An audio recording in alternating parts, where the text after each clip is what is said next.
this the dude? Okay. Yeah. Ready? Yeah. Okay. What's up? Welcome back to the podcast. Okay, we're going to actually do a good intro. Welcome back to the Divij podcast, episode 90. I think it's 95. It's a rainy day here in Los Angeles. I think I have nose cancer. Dude, you don't have nose cancer. It's I'm like wait, it just popped. concerned. Dude, it just popped in. Were you just sniffing some booty? It's like a pink eye. But I wish that's how I got it. No, a couple weeks ago I was in the sauna. Yeah. And I come out, and a couple hours later I have this. Bro, you know I got one of those. I got one of those from sniffing bad cocaine. You're really just gonna admit that on this podcast right Dude, now? it ain't no filter. It's all Ain't right. no shame. Yeah, no shame. It's all good. We've all done cocaine. Like, let's Yeah. be real. Yeah, but that I will say that I was probably sniffing something that wasn't supposed to be in there, and I became Rudolph just like that. It hurts. Is it hot? It's not hot, but it comes and goes. Like some days it's there, some days it's not, which is why it's concerning. Because I'm like, yo. I think you have just some sort of like just infection. Okay. Yeah, you keep touching it. It's gonna get worse. Yeah. Stop touching it. Stop. Okay. Bro. I won't touch it. Come on. I feel like Rudolph. Yeah. So me and Christian, we're really bad at booking guests, but there was a random guy sitting in the podcast studio, and so we're gonna have him on. Yeah. And there he is. He's his name's Ryan, and he's just using the restroom. But Yeah. I walked in. He had a podcast filming right before this, and we just started chopping it up. And There he is, Ryan. Everybody. And he's we have Just a got lot back of from taking a leak. Yeah, we have a lot of synergies. How was it? Good. Yeah. It was fluid. That's all that matters. Yeah, 100% white. Have you ever peed a different color, like on I accident? have, yeah, like scary orange, but that's because I drank like 6 Red Bulls and like Oh fuck. Yeah. So it was really my piss was like the color of Red Bulls. Jeez. Did you grow some wings? Unfortunately, no wings, just orange piss. Dude, I've had neon pee. I think if you drink too much like Monster Energy, it makes it like neon, which is not good. Yeah. Yeah, so I've had that before. That's not good. Yeah, but Ryan, Yes. introduce yourself. Like, what do you do? And like, Yeah, 100%. I go by Ponder at Ponder on Instagram. I'm also on Twitter at Ponder or X and TikTok at Ponder as well. Isn't it funny how you have to clarify that? Yeah. Yeah. Like everyone says that, like X/Twitter. Like, Yeah. It's fucking X. No, it's Twitter. But I think we're still adapting. We're all still adapting to like, yo, this is X now. This isn't Twitter. Yeah. You know what I mean? do you actually use Twitter still? Yeah. I mean X. Yeah. Yeah, you just did it right there. You just Yeah. did it. This fucking guy. I'm not- Sorry. I haven't- Okay, continue. No, you're good. Dude, I use Twitter or X for like just like news. Yeah. Yeah, I feel like Yeah. everyone uses it just for like news now. But So you know how they used to call it? Or there's a segment of Twitter called Black Twitter. yeah, Is it now Black X? You know what I mean? yeah. Who knows, huh? Maybe. Yeah. But Okay. All right. Continue. But Sorry, yeah, keep yeah, going. dude. So I started with my background. I started going meme pages when I was like 15 years old, 14, 15 years old. Yeah, Nice. so back in like 2014, 2015. And yeah, dude, I literally like it was kind of crazy how I got into it, but like I was really just chilling in my like a family gathering in my uncle's basement, and my brother actually was one that put me on, but he was like just on his phone like all day long, and I was like, dude, what do you do on your phone? Yeah. And he was like, I post these memes. I'm like, what? And he was like, yeah, dude, I have like a bunch of accounts. I have like this fan account. He had like this fan account of like Ariana Grande. He had like back then Tumblr post was huge. So he had like a bunch of like meme Tumblr accounts.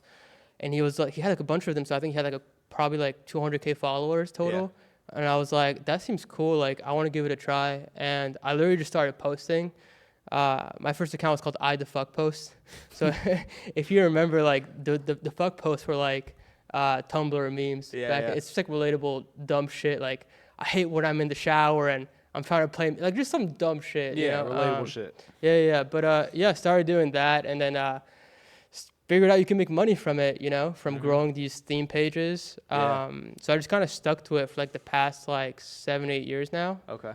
And I actually just left the whole like industry last year. I probably managed like well over 25 accounts. Wow. The last page I sold was Humor Empire.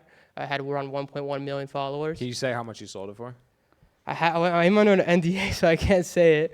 Can we bleep? We'll bleep it out. But what I can tell you is that like on average, say an account has like 1,000 likes, engagement, because like advertising companies that buy these theme pages, they basically look at your engagement. It's not about your followers, because a lot of people can just buy their stuff. So they look at the engagement, which is like likes, comments, views, shares, things like that. And also like they before they buy it, they literally ask you to post within the 24-hour time frame, and they have someone monitoring it every single minute to see if you're botting it and stuff like that. And they also have me post on my story as well. So they wanted to see real time before they actually acquired it, because they have like a 30 million plus network. Yeah, so sorry, what was your question again? I was asking how much you sold it for. I just wanted to Oh, remember. shit. We'll bleep it out. I was we're going not to say, the point I was trying to make, because I'm under NDA. So we dodged the question twice. Okay, are you a millionaire? Are you a billionaire? Are you a billionaire? Bro, hell no, I'm not. Well, because I know a lot of people that have had meme pages. This guy, Ajay Kapoor, shout out Ajay. He like was same story, like 14 years old, started meme pages in his fucking mom's kitchen, whatever garage. Yeah. And he sold his fucking meme empire. He built like 80 meme pages and he sold them for like $7 million. Wow. He's like Damn. 18 now. Yeah. That's amazing. Yeah. So do you have a similar like? Was that your story? No, I didn't make millions of dollars, Okay, I was just unfortunately. curious. No. But what I can tell you is this: as far as like pricing goes on like team pages, basically like on average it's around like $1,000 to $1,500 per 1,000 likes. 1,000. Yeah, Huh. but then Wow. But then there's a big factor that comes in when your page has over 500,000 followers. They factor that in too. Is So it more? They pay you more? Yeah, they pay you more when it has like Wow. at least like around like 500,000. So like the 1,500 or 1,000 per likes probably goes up to like maybe 3 or 5K. Oh, wow. Yeah, That's pretty good. per likes. And how often are you getting brands to pay for these sponsored posts? Dude, that part is a hustle. Like Yeah. people think that brands are just hitting them up all day Yeah. long, but it's quite the opposite. It's I would outreach. say, You gotta be yeah, reaching dude. out. It's like, Yeah. dude, my time building these pages was like 99% outreach. You know, I was Yeah. on my phone from like 8 a.m. to 8 p.m. just outreaching to Yeah. people. And you were using like LinkedIn or like Apollo? Like what was your outreach strategy? So back then, Kick was huge. That's how we communicated. Kick? Oh, Yeah. Kick, the old Kick, the messaging app that used to little kids used to fucking DM people Yeah. their crushes on. Yeah, so Kick was like the huge app back then. Nothing to do with Kick, like Kick Not Steak. the new Kick. No. That's Okay. like a complete different Different company. business. Yeah. It's kind of funny though, because they were at one point #1 in the App Store, but now it's like Telegram, right? Yeah. Yeah. So we had our Kick in our bios, and then we would basically have other people reach out to us as far as like other theme pages to do what's called SFS. Are you familiar with that? Shout out for shout out. Okay. Oh, People yeah, call yeah. it collaboration, Yeah, but that's like what we called in the meme industry. It's called SFS, shout out for Okay. shout out. So literally my whole day was filled up just like asking people SFS like 300 times a day. Wow. Interesting. Yeah. That's cool. So what do you do now? So you sold the meme stuff now. Yeah. Well, yeah. So you. Dude, I kind of got complacent honestly for a little bit because I just sold everything. Yeah. But then I You just realized, playing golf. nah, bro, Nah, I don't know. nah, bro, not playing golf. No, but I don't know. I just kind of I did get really complacent with it. You know, but obviously like I got like super depressed, bro, because I was like, fuck, like I went from just like being on my phone for like 9 hours a day to just like, you know, not doing jack shit. But then I just slowly got back into it, and I figured why not start a podcast.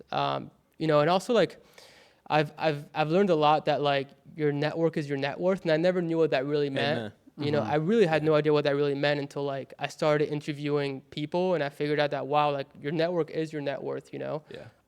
And you know that's why I came to Vegas too. There's a lot of like I learned that moving from Virginia, the East Coast to West Coast Vegas, that Vegas is run by like a couple of families. Mm-hmm. Yeah. I did not know that. Yeah. The Maloofs. I've never heard of the Maloofs. That sounds like a rich ass. Yeah. Maloofs. Libyans, right? The Libyans. I think so. Yeah. Yeah, I think I know what you're talking about. Yeah. Yeah. No, yeah. And the wins. Yeah, 100%. But yeah, dude. So I had to learn that, and I was like, all right, cool. I should start a podcast, build my Yeah. network, and figure out what I want to do from there. Then. That's cool. Yeah. I want to kind of dive into that. So like you said two things that really stuck out to me. A, depression. Right. Because I think it was actually on my list of shit to talk about because recently Organic. it's fucking transition Yeah, out that's there. great. Yeah, beautiful. So two things, depression, and then you said network is your net worth, which I agree 100%. But I want to break those two things down. So for the people that are listening. So Yeah. depression, very much a real thing. You're Mental health issues at their fucking peak in eternity ever, at least for our existence, right, as far as we know. And it's funny, I was talking to somebody yesterday who they're launching a company called Cybin, and they're basically bringing psychedelics and like DMT to the market through FDA approval. So like they're going to become actual drugs that are prescribed to people that are going through psychiatry. So psychiatrists can subscribe them in order to help them with their mental health. And one thing this guy said on the call yesterday was mental health not only affects the person, but obviously it affects everybody around them. So I'm curious, like when you went through your depression period, you know, whatever that was, or if it's now or whatever. Yeah. Did you notice that your depression was Affecting impacting others? Yeah, your family, your friends. Like, how was that affecting your life? It's interesting you brought that up. I'm very good at putting on a mask, so nobody knew that I was like, down. No, yeah. So I made sure that I was always optimistic. If anything, like I would make people laugh around me. Yeah. If anything, people thought I was quite the opposite, extremely happy. Like, this guy's fucking happy. Yeah. Because I would make others laugh, and I would be like, be joking all the time, and stuff like that. Yeah. So, and also, I ran a lot of meme pages. So, yeah. That's literally what you were like, what you knew how to do was to make people laugh. Yeah. Okay, interesting. That's so interesting because I feel like people that, and I want to really get into this because it's such an interesting topic. People that go through depression, you wear that mask, right? I think it's very easy for you to think that people didn't see that you were depressed. But my question is, like, do you think people actually knew? Maybe is that, yeah. Well, maybe like, I don't know, cause like, dude, I was born in France. Okay. In Bordeaux, southwest of France. Yeah. I moved to the States when I was 8 years old. My parents are Moroccan, so North African. So I come from a European country, but my ancestry is like North Africans. So, if I was stay stuck in my room, or whatever it was, because I just moved to Vegas like a year and a half ago. But back then I was living with my parents, 'cause why not? But like being stuck in your room, like I feel like, North Africans or even Middle Eastern parents or whatever it is, like I feel like they don't have an idea of what depression is. You know what I mean? Like they think it's just like, oh, he's just being a kid right now and just being locked up in his room. He's just being a teenager or whatever. But deep down, it's like, nah, like I'm just like stuck in bed all day, like not doing jack shit. I think therapy is like a Western thing, like talking about your feelings. Like I know Asian parents don't. They're like, nah, be tough, shut up, like suck it up, go work, like 100%. shut the fuck up, Yeah, but it's interesting you say that because like that. Like, fuck, I don't know how to go. We could go so deep with this. And it's crazy because we literally just started the podcast. Are you sad, Div? I'm not sad, but I'm very fascinated by the topic of depression because with the family situation, I'm noticing mental health it's affecting the people around me and my family. And so I'm just fascinated when someone else says, like, I was depressed. I'm just curious how, like, the family dynamic may have changed because of that. But it sounds like they didn't even really know. Yeah. Okay. Yeah. And also, like, I feel like they also are pretty optimistic because, like, dude, when I was 15 years old, I had $30K in my bank account. It's a lot of money for being 15. For being 15, that's dude. dope. I mean, bro, I paid off my own braces, which was like $6K. I bought my first car for like $5K cash. This is all from the meme pages? All from. Wow. I mean, I bought everything a 15-year-old ever wanted. I bought all my family hoverboards because that was a thing back in the day. It's like, you guys can have all the hoverboards you can have in the world. Yeah. But no, I mean, I bought all my clothes, whatever it was, I supported my own self, and I even gave my parents, a little bit of money. So I feel like they were also always like optimistic that I was gonna come out of it if they found out that, I had something going on. At the same time too, they thought I was doing illegal stuff. You know what I mean? Because they'd see like 15 Amazon packages every single day. Oh, he's a fucking drug dealer. Yeah, or something like that. But they also knew I was really stuck on like my living room couch from like 8 a.m. to like 8 p.m. just on my phone. And dude, I feel like my parents also played a big role in like kind of making me a little bit lazy because I had a huge drive when I was like 15, 14, like just grinding, dude, like outreach, whatever, SFS all day long, working with ad sponsors and stuff like that. But my parents were like, yo, like, get off your phone. Like, go, like, do something else. No, go get a job. And they were actually the ones that forced me to get a job because they come from the background of not, like, my dad left school when he was in middle school, literally, like, middle school, and then my mom never went to college. So they come from a background of no education. So for them, it's like, as, like, immigrants coming from a different country, it's like that golden piece of paper you get from college is what's going to make our kids successful. When in reality, like I was ahead of the curve and I was part of, if not the 1%, higher than that because of all the stuff I was doing when I was 15, 16, 17, and 18, Yeah. So. Interesting. Yeah. I have the same story. It's like, I think, because it sounds like you kind of just were an entrepreneur from the get-go. Like you just had it in your blood, in your system or whatever. So I feel like the learning lesson from this, in my opinion, is like when you have that in your body and you feel it and you're 15 fucking on your phone for 12 hours a day, because most 15-year-olds are like jerking off or like fucking playing video, you know what I mean? Like doing dumb shit. But you somehow just had this like mental state of like, yo, I want to like build value in the marketplace. Right. And so I think if you have that and you're fucking 15 and you're watching this, you should definitely like just embrace it and don't listen to your parents. I think that's the biggest thing is like, especially if your parents don't have it and they're of the job state, like, like don't fucking pay attention. 100%. I want to get to the second part of your point, which was network. What did you say? Network is your net worth. Yeah. So like in your opinion, like, because you mentioned when you walked in that you have a solid network, like how do you turn your network into like tangible dollars? Like how do you monetize your network? Dude, it's an interesting question because I'm trying to figure that out myself right now. Yeah. But, after, kind of doing some thought into it, I'll just give you an example. My friend raised $1.5 million from his podcast guest. And I'm sure he didn't even have that idea so he basically built an app or a website where I think it's an app as well, where essentially you can create a deck for influencers on that app. So you basically like log in and it creates a deck for you.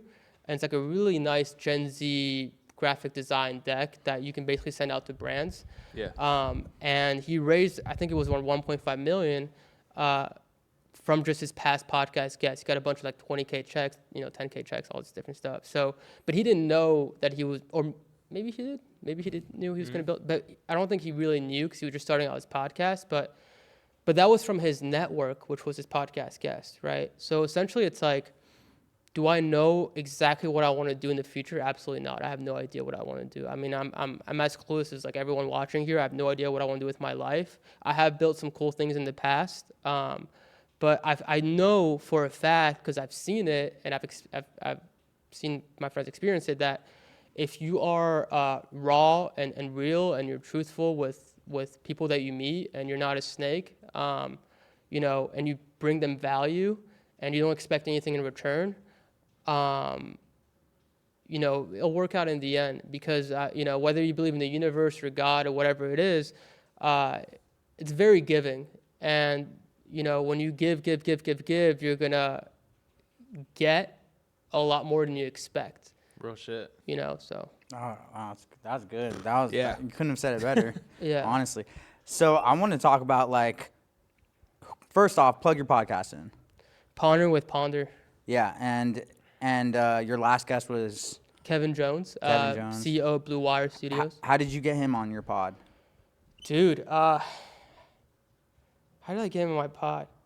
Okay, so I knew he was making a huge movement in Vegas, because, you're talking about The Wynn, which is like America's, I think, most awarded resort in the United States. Yeah. So he literally partnered up with them and got a studio in there.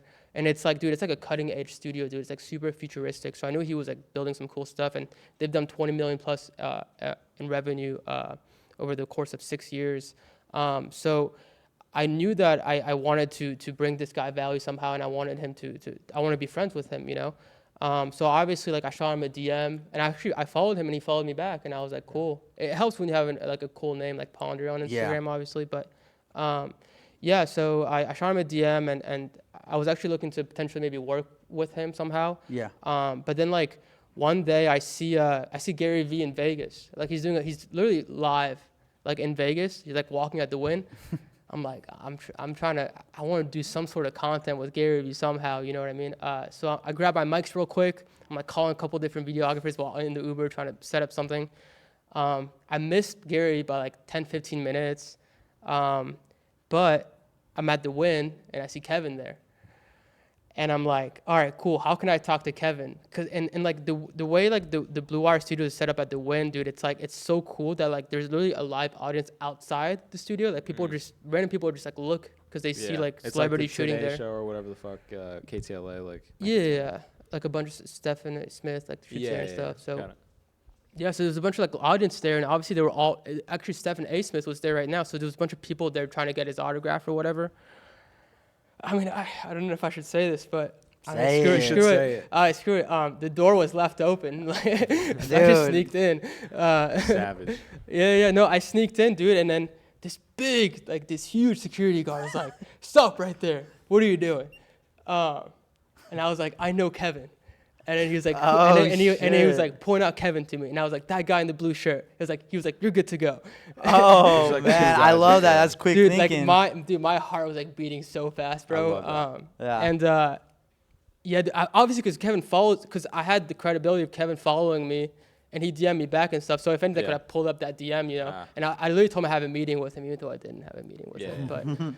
But yeah, dude, I just come up to Kevin, and he's just like, yo, what's up, man? And then we were just talking, and Kevin's from Virginia as well. He's got that 703, you know, There we go. area code, and you know, but yeah, no. So like, I just talked to him, and he was like, "Yeah, dude, let's do it." And took a quick pic with him and stuff, and yeah. And then I DM'd him. This was actually like I think a week ago. I DM'd him to be on the podcast, and he was like, "Bro, I'm in LA right now. I'm not in Vegas. I flew in this morning."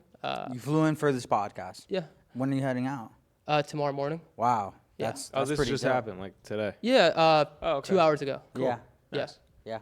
I love right before this. Great story, right? It's a great story. Yeah. Yeah. Mind you, we met Ryan Ponder here 15 minutes before this podcast. Yeah. Yeah. This And is so super it was wing. it was a super organic encounter, and I was just like, yo, we need it.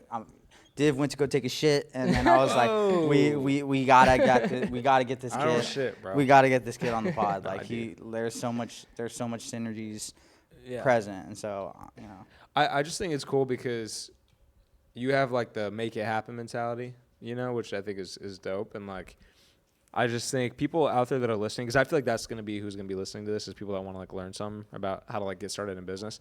Yeah. And I think the way to do it is literally what you said, which is bring value to people around you. Ideally, people that are like reputable, people who, you know, have a reputation or are doing something cool, or people that you look up to, like bring value to them in the form of money or in the form of relationships, really those two things, right? Yep. And when you do that, you make things, you make money, you get even more relationships, and it just starts to bloom. And so I think it's cool that you just like took a risk, and you didn't even get to Gary Vee, even though that's what you wanted, but you ended up getting something else. That brought you to LA. Now you're on this podcast. You might meet somebody through us.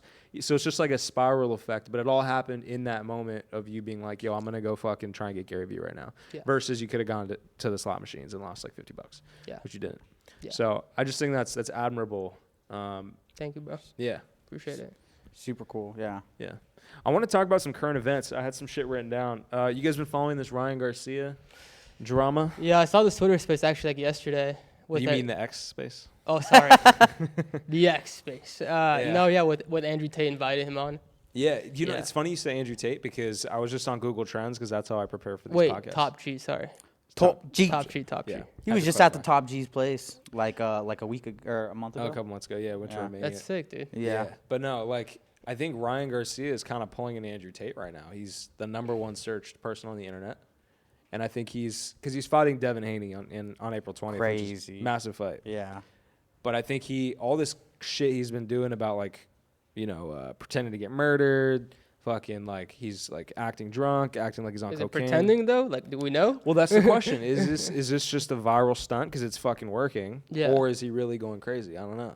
Yeah. Dude, he's so tapped in. He's smart too. Yeah, that's what I'll I just think say it is. that. Yeah. You don't become Ryan Garcia like pro athlete by doing cocaine and being drunk. Like, Yeah. Yeah. Well, Nate Diaz. Nate Diaz he's an anomaly though. Yeah, that's true. Yeah. You know, Ryan's still managed by his mom. Good. Keep it close. Momager. Keep in the family. Yeah. Yeah. Your mom will never turn her back on him. Yeah. So. Did you guys watch the press conference? I didn't. What Yeah, happened? I did. You I didn't mean, see I think like a little bit of like, clips and stuff like that. Clips. But Yeah. So basically, it was Devin and his father, and then Ryan Garcia and his father, and they were just going at it. Mhm. And Devin's dad, obviously they're black. He said something about Ryan's dad. Like he said, he was like, "Oh, you have a toupee. Your toupee looks fucking weird." And Toupee? then, Like a hair. It's like a wig. A wig. Oh, okay. And then Ryan's dad was like, your hair's looking nappy. And so Devin took that as like, yo, you're fucking racist. Like, it just was a crazy moment. So I'm excited for the fight, but I'm curious who you guys think is going to win. Oh, Devin Haney, 100%. Really? Yeah, Ryan Garcia he's a social media boy. Like, no chance. Sorry, Ryan, but no chance. Yeah. He's not on the level. No, the fight's gonna happen because it's gonna be a money super fight. But in terms of like competition wise, no chance. Fair enough. Yeah. Did you watch the Jake Paul fight? I didn't. To be honest, I've lost interest because now he's just fighting these fucking. He's fighting these. Yeah. He's just getting his record up. Yeah, and I understand it. I'm not hating on it, but he's not fighting anyone that I care about. Nor I can tell they're not even putting in a lot of money in the promotion anymore. Yeah. Because I didn't even know it was happening till it was happening. It was in Puerto Rico. Yeah. It was actually crazy because obviously we work with them, so I was like kind of tuned into what was going on. But Amanda Serrano, who was actually her fight, Jake was just like opening it up. She got her hair dyed, and she ended up getting the dye in her eye. And so she wasn't able to fight because the commissioner was like, you're not medically ready to fight tonight. Right. So they actually are refunding. I think they did like $1.5 million in ticket sales. Everybody that went to the fight is getting their money back. Wow. Because she couldn't fight, which is pretty cool. Because she got hair dye in her eye? Yeah. On accident? Yeah. Lost. Wow, dude, that's insane. Yeah, it's wild. Wait, what is that called? The butterfly effect or something? Like she literally accidentally put dye in her eye and lost $1 million in revenue for a huge company. Yep. That's insane. Yeah. What about the Euphoria kid, Juana Walton? I saw that. What happened to him? I didn't see the fight. I don't know if he won, but you're talking about the 17-year-old? Yeah, he's the kid on Euphoria. You know that? He's yeah. He's a beast though. Yeah, like question. Since this kind of brings us back to our first topic. Yeah. People like that, like the dude is 17. I watched a video of him hitting a bag. Kid looks like a pro fucking boxer. Dude, he's been fighting since he was a baby. Oh, he has. Yeah, he's been fighting since he was a baby. His dad's like been training him since he was a toddler. Yeah. Yeah, so he's gonna be a big star, dude. Like he's already like a huge actor, and now he's like he's on that pro level. Yeah, for sure. You don't know if he won? I don't know if he won, but how it relates to what we were talking about is I find it fascinating how, like, when your parents raise you a certain way, for example, like, well, I guess your parents didn't technically raise you to be an entrepreneur, you just found it. But, like, that kid started boxing when he was, like, 4, right? So it's like your parents, and I know we're going all over the place, but, like, it's kind of interesting how, like, your parents have such a hand in your future, you know? 100%. I mean, you know, it's funny because I think, like, because I'm 24 right now, and I always had this mentality of like, well, my parents don't really know too much because they don't know this whole social media world and all. You know, they didn't have like a higher education, all these different things. Yeah. But you know, looking back at it as like being a little bit more mature than I was back then, I kind of realized that they are right on like a lot of like foundational like, how do you say it? Like, I guess like the aspects of like maybe being like a human being and like having those like six senses of different things. I don't know if that makes sense, but like. Yeah. They're always on point when it comes to that. But maybe it's like the business aspect. Yeah, like they don't know what they're talking about because they didn't grow up as like business people. But like if we're talking about like the sixth sense of like human nature and that kind of thing, and like, you know, mothers being like, you know, stay away from that person, or like, you know, try to handle a situation this way. I feel like they've always been on point with that 100% from my experience, you know. Parents, whether they give you good advice or not, they always have your best interest in mind. Whatever they tell you, they want the best for you. So if they tell 100%. You go to school, it's because they feel that is the best path for you. Yeah. You know, even 100%. Though it might not be, but they just have your best interest in mind always. And I realized that with my family too. Yeah. That they didn't always lead me in the right direction, but they always gave me the advice that they thought was the best. Right. You know. Yeah. So. Shout out to all the parents out there. Shout out mama and daddy. Yeah. But it's interesting because like then there's other parents who, like, for example, the Euphoria kid's father, who they had so much foresight where they're like, yo, fuck the foundational shit. I'm gonna give them the foundation and I'm gonna make them the best at this certain thing. And so I think that's the kind of parent I want to be, is like, yeah, you're gonna have the basic foundation of how to treat people, how to love, how to respect God, like all this shit. Yeah. But also you're gonna be really fucking good at ballet or fucking hopscotch, like whatever it is. You know I what agree, mean? man. Dude, there was this scientist. I forgot his name, but he comes from like a European country, and he was the guy that like stated like school is useless. Like this was like back in I think in the 1950s, 1960s. He was saying school is useless, and he was basically like he had this theory of how to raise up a genius, and it's funny because everybody rejected because he wanted to have test subjects, but nobody wanted to do it. So what he did, he was like cold not emailing, cold like actual letters. He would write letters to a bunch of women saying, I'm looking to start this experiment to raise up geniuses. Would you like to get married and have children? Oh, and then he was basically sending those messages to like a bunch of different women. Yeah. And found a woman that was like, I'm down. Let's make it happen. So they got married, had a bunch of babies. I think he got 3 babies. Yeah. It's a lot of babies. I think it's average. It's a right? middle amount, yeah. Average amount I of think babies. Elon is like he's going up there, like 8 or 9 or something like that. But That's cool. Yeah. So basically, like he basically like created a schedule for them. Yeah. And he tested his hypothesis, and they turned out to be like geniuses later on. But Wow. like he basically had like this really strict schedule for them, and I think part of it was like 1 hour. So it was like 4 hours dedicated to a special skill. So for them, it was chess. So literally, like I think like the little girl was like, I don't know, it was like 6 or 7, some like insane young age, and she would beat like 6-year-olds and stuff like that. Yeah. And it was because they would like every single day have that strict schedule of 4 hours a day of chess, and I think it was like 1 hour for like languages, and then it was like another hour just like miscellaneous like science or whatever. But like he stuck to that schedule. Did the kids have any say in it? Do they resent them for not having any freedom? I mean, they're 4, 5, 6, 3 years Well, old. They don't have any freedom really. It's under the parent. It's kind of like what you were saying. Like you'll have control over your kids that early stage of life to prepare them and build them up to be whatever you want them to be, business magnets or stuff like that. And I see that too with wealthy families too. Like they prime their children, before. Based on, I think, what they see as the strengths of the child growing up, right? Like, right, yeah. Maybe they've been drawing shit at like 2, 3 years old. You're like, okay, this person's good at art. Or like, he's running really fast around the kitchen for some reason. Okay, track and field. Like, you know what I mean? Like premier fucking parenting. Yeah. Versus basic parenting of like, go to school, get your grade, get A+. Did you get a C- today? Oh, no. Like, you know what I mean? Like, there's a fucking difference. Yeah. And I think I've noticed it now that I turned 27. Like, my parents are amazing. I think you guys fucking love you. You've done a great job.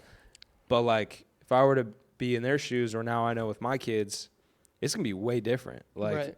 I don't give a fuck if you read the newspaper, but like, we're gonna focus. If maybe if my kid's gonna be like an athlete, you're gonna be on the fucking football field, like playing football all day long. But like, doing it in a way that's structured and scheduled, like you said, of like 4 fucking hours a day, 5 hours a day. Like, so there's just a difference, I think, in premier parenting versus like average parenting.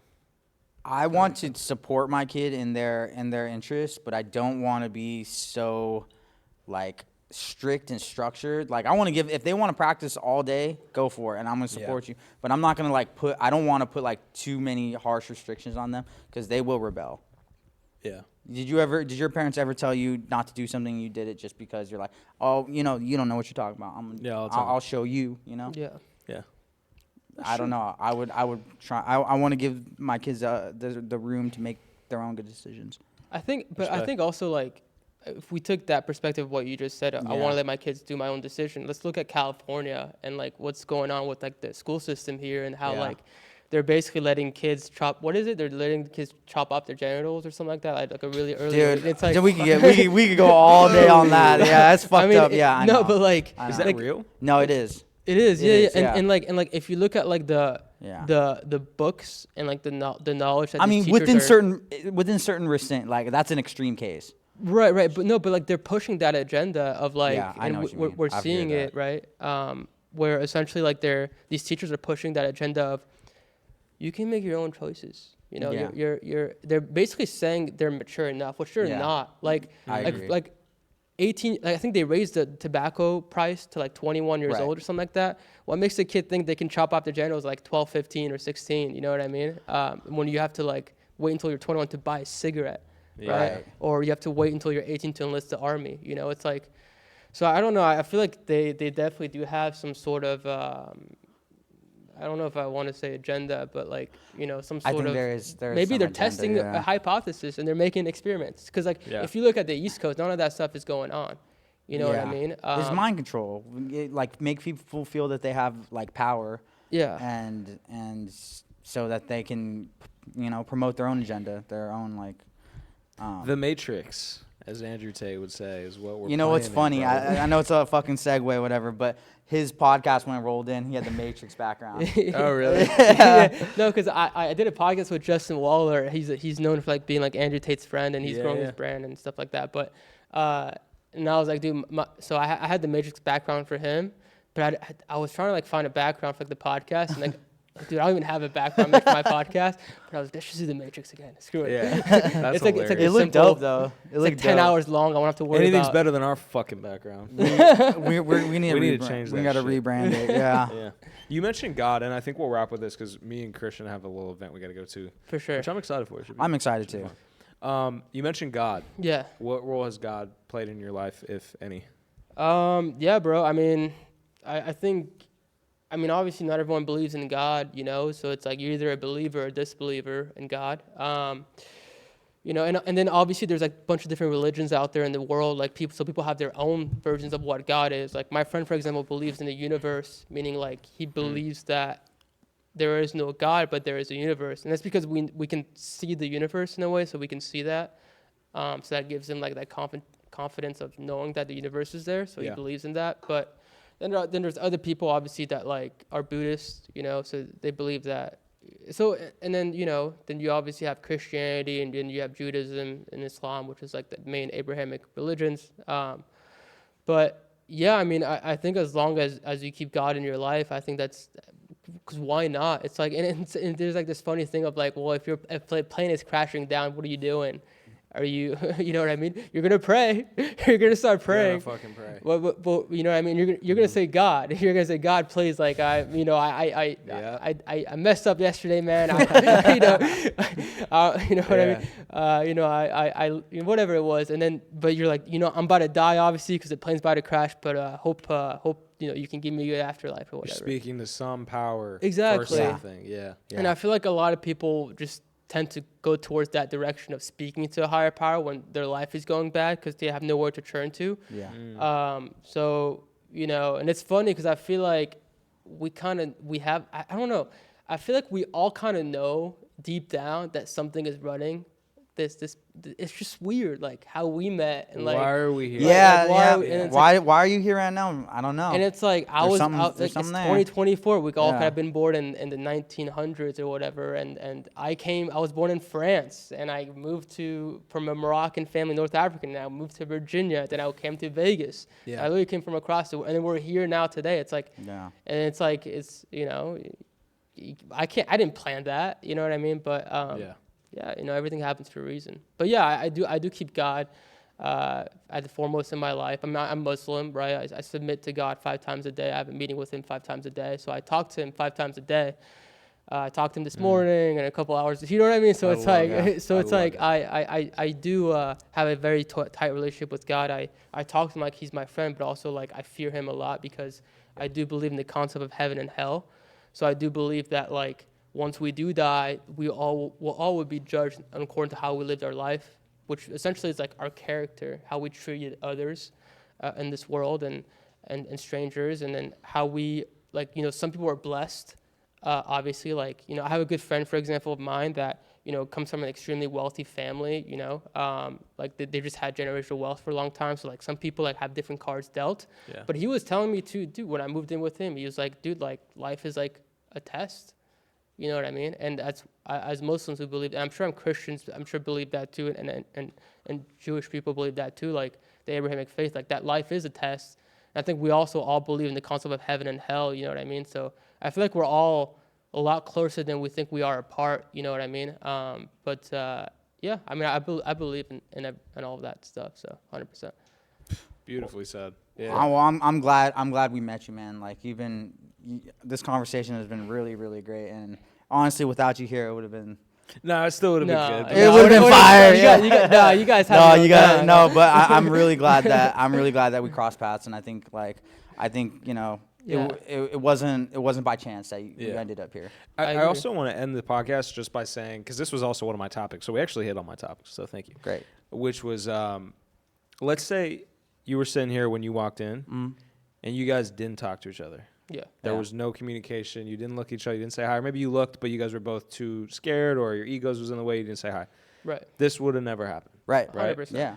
And so lately, the way that I've been living my life, after I found God and got closer to Him, and I'm living on the path of what He wants for me, is the way that I now view the world. I view the people around me is these are my brothers and sisters, and we're all fucking doing our best, right? Yep. Like God put us here for a reason. And so when you lose your ego and you start fucking treating everybody with love and with respect, and you appreciate them, and you just recognize that, yo, they're a human too. They wake up, they take a shit, they do everything I do, and they're trying their fucking best to be somebody for whatever reason. Mm-hmm. And you're not afraid to like make the first move of saying hello, right? Like I think when you're in an elevator, for example, you're at the gym, it's very easy for people just to be awkward. You don't say hi to each other. But imagine in every single moment where that happened, we did say hello, or we did, say hi to the person or say something, compliment them. Like the moments that could happen are fucking beautiful. Yeah, right. And 100%. so the fact that you guys said hi, this and happened. I want to ask you both a question. Like, have you ever had leeway to what you just said? Like, have you ever had, like, I'm sure you've had bad experiences with people, but I mean, like, do you ever, like, do you fully regret going out of your way and saying hi to someone? Never. No. No. And that's funny that, because I was thinking about that too. That's the reason why I asked you guys. Like, I've never regretted coming out of my way and saying, hey, my name is Ryan, you know? Yeah. Sure, there's people that I've introduced myself to that I don't talk to, because obviously we all have our separate interests and perspectives, but like, I've never regretted it, and I feel like if maybe there's one takeaway everybody could take out of this podcast is introduce yourself to a person today and just say, hey, my name is X, and worst thing that could happen, I mean, dude, honestly, it's crazy because I maybe you guys can answer this too, but I'm thinking back to when I do introduce myself. Like I just introduced myself to you a couple minutes ago. Yeah. Never had someone really reject me and say fuck off. Like you know what I mean? Real shit. Because that's because we always fear so many different things, and like the worst thing they could literally tell you is look at you, maybe check you out and be like fuck off. You know what I mean? Like, especially when they check you out, bro. It's like fuck, am I wearing something bad too? It's not just my personality, but it's what I'm dressing up to. So if someone treats you like that right off the rip, you probably don't want them in your life anyway. I think it's a good. I think anyway, you're never gonna you're gonna gain a new friend or you're gonna learn something. 100%, man. Yeah. 100%. Amen. Shit. That was a great pod. Great. Yeah, man, Ryan. Better than I thought. I'm really glad we crossed paths, brother. Thank you, bro. Appreciate you, Air Bump. Yeah. Make sure you guys follow his podcast. You want to say one more time? Ponder? Oh yeah, just at Ponder on Instagram. I'm literally I just started this journey of like building my own personal brand, but at Ponder on the X, at Ponder on Instagram, and at Ponder on TikTok. Like I said, I'm just starting out, so I'm gonna start posting a lot more. And then Ponder with Ponder. It's gonna be on YouTube as well. Awesome. Well, you're super eloquent, so keep it up. Thank you, you're welcome. Make sure you guys subscribe, leave a review, follow Christian, follow your boy. We'll see you guys in the next episode. Peace.